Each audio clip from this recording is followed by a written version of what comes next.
Two identical uniform discs, each with radius r equal to 8 centimeter and mass m equal to 8 kg, are connected by a massless string that is wrapped around the disc in opposite direction as shown in figure.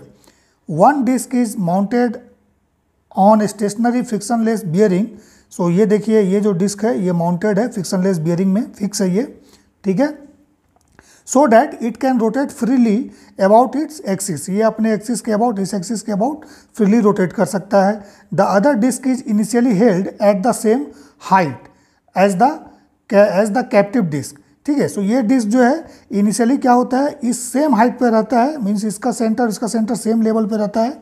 ठीक है. और ये disc identical है, same level पे रहता है. ठीक है.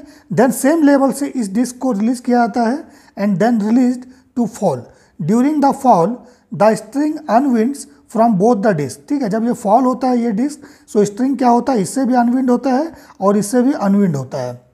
Find the linear and angular acceleration of falling disc and tension in the string. Falling disc का लीनियर और एंगुलर एक्सेलरेशन दोनों निकालना है, as well as tension in the string हम लोगों को निकालना है. सो देखिए इस प्रॉब्लम को कैसे बनाना. डिस्क आइडेंटिकल है, मीन्स इसका रेडियस r है, मास m है. सो इसका रेडियस r और मास m है.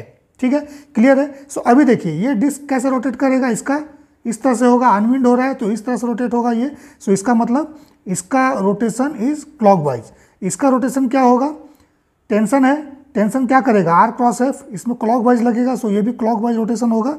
सो इस डिस्क का रोटेशन भी क्लॉकवाइज होगा. ठीक है. सो सबसे पहले देखिए हम लोग क्या करते हैं, सबसे पहले हम लोग क्या करेंगे, जो ये जो डिस्क आप देख रहे हो, let's say this disc is 1 and this is 2. ठीक है. सो फर्स्ट डिस्क जो है इसका एंगुलर एक्सेलरेशन जो है हम लोग अल्फा 1 मान लेते हैं. We don't know how much it is. अब ये फिक्स है यहाँ पर, सो इसका लीनियर ए तो होगा नहीं. ठीक है. सेकेंड डिस्क जो ये वाला है इसका हम लोग क्या करते हैं, अल्फा होगा, let's say it is alpha 2, और इसका सेंटर का एक्सेलरेशन भी होगा. So let's say it is a2. ठीक है, क्योंकि ये फॉलिंग डाउन है. देन स्ट्रिंग कनेक्टेड है. सो स्ट्रिंग में क्या होगा, इसके लिए टेंशन ऊपर की तरफ, इसके लिए टेंशन नीचे की तरफ. थ्रू आउट स्ट्रिंग सेम है, so tension will be same. So T T. ठीक है. सो मीन्स इस डिस्क के लिए टेंशन नीचे की तरफ टी और इस डिस्क के लिए टेंशन टी ऊपर की तरफ. क्लियर है. फ्री बॉडी अगर बनाओगे सो इसके लिए टी इस तरह से दिखा दोगे, है ना, इसका अल्फा 1 दिखा देना. ठीक है.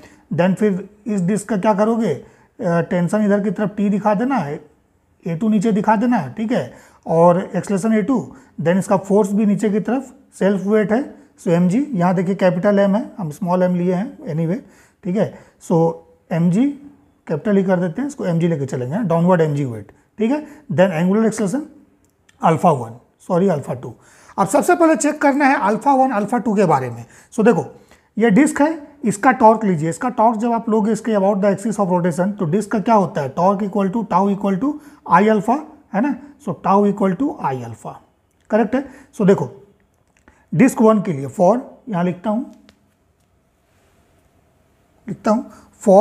For disc 1. Correct.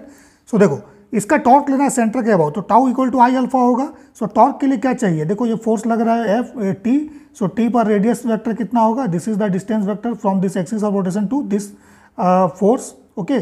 So this is R. So T R, T into R हो जाएगा.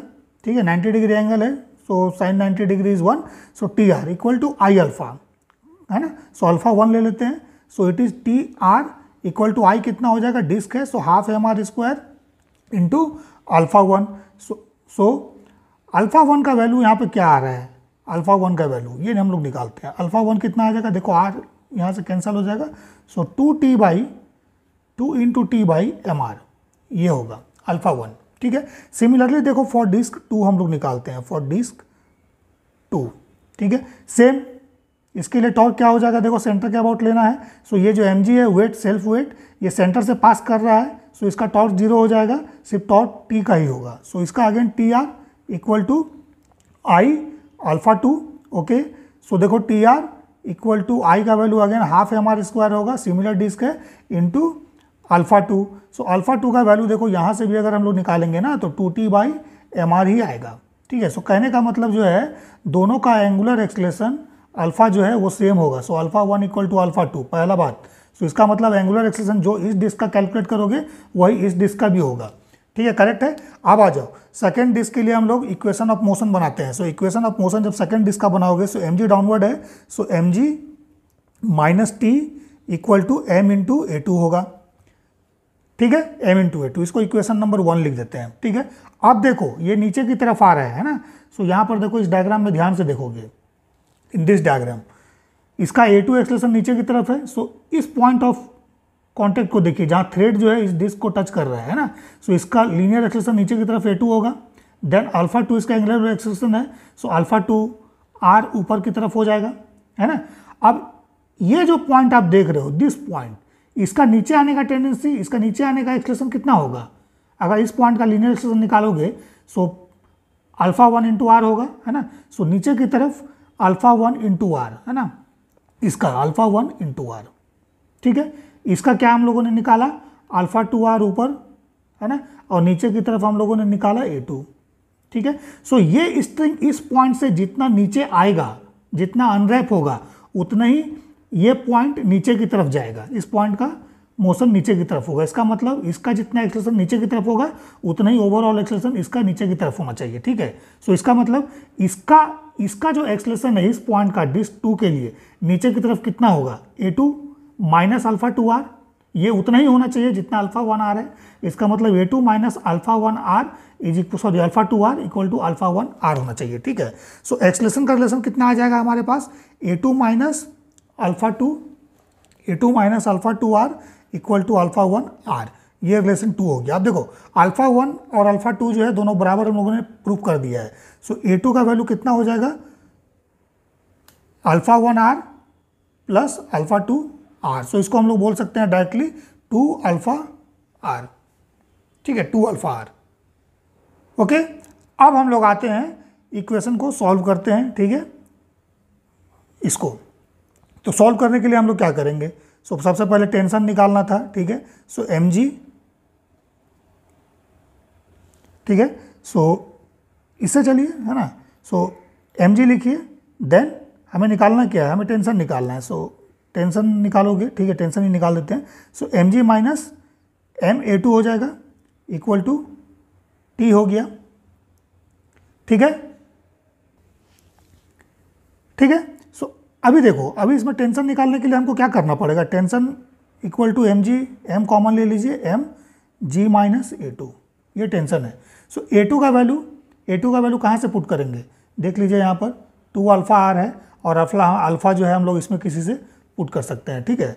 सो नेक्स्ट स्टेप में हम लोग क्या लिखेंगे? T equal to M then G minus A2 का वैल्यू 2 अल्फा आर पुट कर दीजिए यहाँ पर, देन एम G माइनस 2। अब अल्फा आर का वैल्यू देखो यहाँ से किसी में से भी निकाल लो। अल्फा आर का वैल्यू क्या हो जाएगा? 2T बाई एम, ठीक है। So it is 2T by M, ठीक है।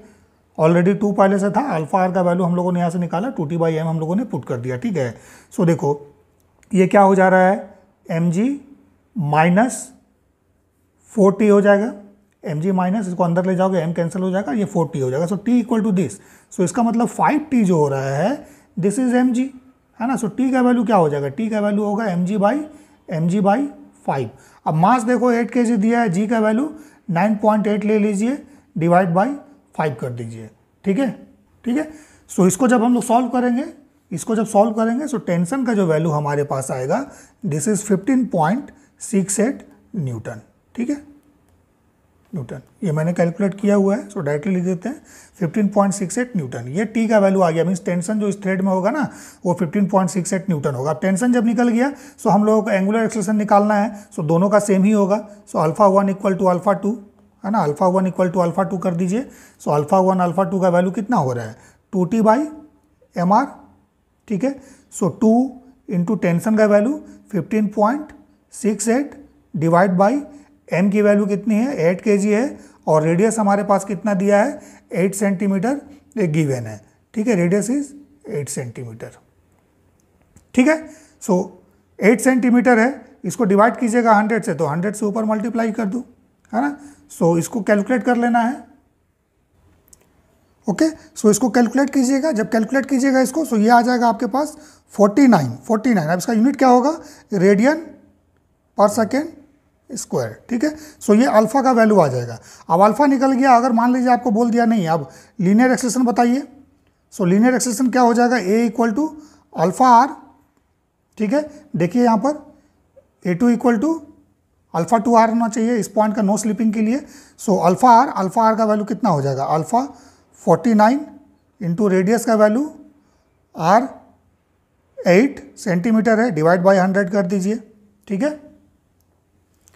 ठीक है, सो ए का वैल्यू हम लोगों को निकालना है एक्सलेशन। सो एक्सलेशन क्या हो जाएगा, अल्फा आर, नहीं ये अल्फा आर नहीं होगा, देखिए यहाँ पर ए टू हम लोग निकाले हैं, है ना। ए टू जो वैल्यू है इसका वो कितना होगा, 2 अल्फा आर के बराबर होगा ना। क्यों, क्योंकि ए टू माइनस अल्फा 2 आर का वैल्यू जो है ये अल्फा 1 आर के बराबर होना चाहिए। सो ए टू जो आएगा 2 अल्फा आर होगा। सो इसमें 2 से मल्टीप्लाई कर देना है। सो जब 2 से मल्टीप्लाई करोगे, इसको 2 से मल्टीप्लाई करोगे, सो ये कैलकुलेट करने पर ये जो वैल्यू आएगा कैलकुलेट करने पर दिस इज 7.84। अब लीनियर एक्सेलरेशन है, सो ये मीटर पर सेकेंड स्क्वायर इसका वैल्यू होगा। ठीक है, सो इस तरह से हम लोग इस क्वेश्चन को सॉल्व कर सकते हैं। सो एक बार देख लीजिए इसको, पॉज करके वीडियो को देख लीजिएगा। सो दोनों का अल्फा सेम है, सिर्फ ए का वैल्यू अलग होगा। सो लीनियर एक्सेलरेशन निकालने के लिए हम लोग क्या करेंगे, जो पॉइंट ऑफ कांटेक्ट है ना, इस पॉइंट ऑफ कांटेक्ट और इसका जो है एक्सेलरेशन को हम लोग इक्वेट करेंगे। ठीक है, ये जितना नीचे की तरफ जाएगा उतना ही ये नीचे की तरफ आना चाहिए। So A two minus alpha 2 R equal to alpha 1 R. So A two का जो वैल्यू होगा 2 अल्फा आर के बराबर होगा। सो एक्सेलरेशन जो है वो 2 अल्फा आर के बाद कैलकुलेट कीजिएगा, 7.84 मीटर पर सेकेंड स्क्वायर आएगा। ठीक है, सो इसको ध्यान देना है।